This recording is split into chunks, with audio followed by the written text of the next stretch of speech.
It's time for the third subscriber milestone special and probably the last one for a while.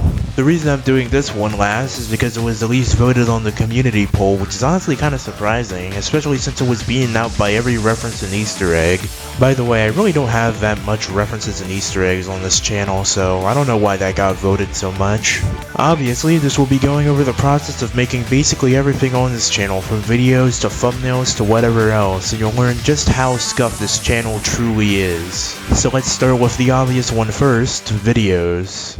Now I've mentioned this a few times before, but all of my videos are made with Filmora 11. Before April of 2022, they were all made with Windows Movie Maker, which means I had to get creative in quite a few aspects. For example, in the R2DA 1.4.2 overview from way back in 2020, to make it look like I was using an editor capable of the most basic functions practically every editor has, I made two images, one with a picture of USS Zurius and one with USS Zurius and New Haven port over a black background.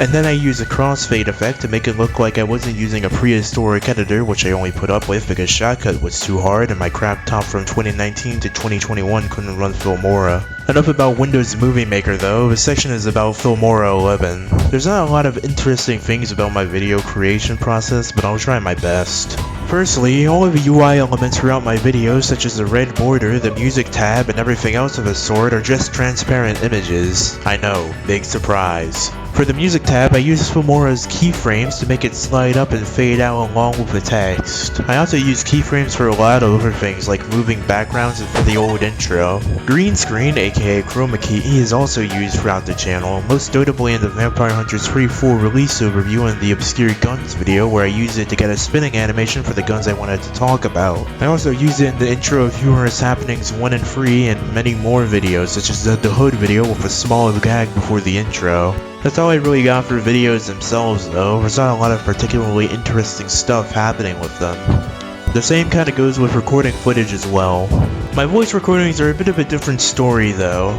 All of my voice recordings are done with this shitty HyperX Cloud Alpha S headset microphone that can barely pick up my voice, and through Audacity magic I managed to make this thing actually half decent. My settings for audio in Audacity have changed throughout this and last year, but generally they've stayed mostly the same. Now onto thumbnails. 2020's thumbnails were really just made with Roblox screenshots and MS Paint, they weren't even the proper aspect ratio. A few of my thumbnails used already made myself using Paint Tool SAI, such as a VH3 Beginner's Guide, the Hardcore 5.0 Guide, and my R2DA 1.4.0 overview. I don't use art for thumbnails anymore, primarily because I rarely ever draw and don't feel like doing it for videos that will likely not get over 400 views. Nowadays I use Roblox Studio and Paint Tool SAI for thumbnail creation. I also occasionally incorporate some in-game screenshots, usually for stuff like backgrounds. A good example of this is Free Random Roblox Games Part 4. All of its backgrounds are actual screenshots from the games, primarily because it's not worth trying to remake them in the studio and I didn't know what to do for an original background. And I use Roblox Studio to pose the characters, though that Robot 64 part of the thumbnail is literally just a screenshot. Now you may be wondering where all of these models and characters and such are stored. Well, welcome to Green Screen Land, which was originally made for Humorous Happenings 1. Anyone who's watched my previous videos can probably recognize where I ended up using most of these. A few of these are in use, like this one, and this is a new 9Voltage merch available with this link, and will use the rewards you give me for a chance. You have been warned. Anyways, for the thumbnails of the VH3 full release overview and the V47 speculation video, since VH3 assets aren't available to the public, I had to make my own scuffed bootlegs of VH3 characters and add the faces I needed onto them in post, and honestly, just for that I deserve the keys to Zach's house. I'm not gonna steal or take anything, I'm just gonna move all of the furniture 3 inches in a random direction every time VH3 makes me angry.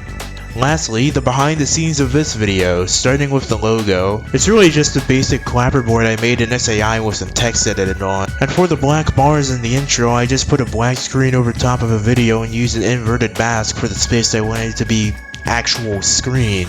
And to make the black bars move out of the way, I just used a zoom in animation and rescaled it a bit so it looked like they're moving out of the way. And lastly, for the zoom out effect, I used a shitty broken scale effect. I didn't want this video to be so short, but I couldn't think of that much interesting stuff to talk about, and there's not really any videos where I do something super crazy with the editing for me to explain. If I did do that, this video would just be, for this video I did this, for this effect I did this, and for the outro I did this.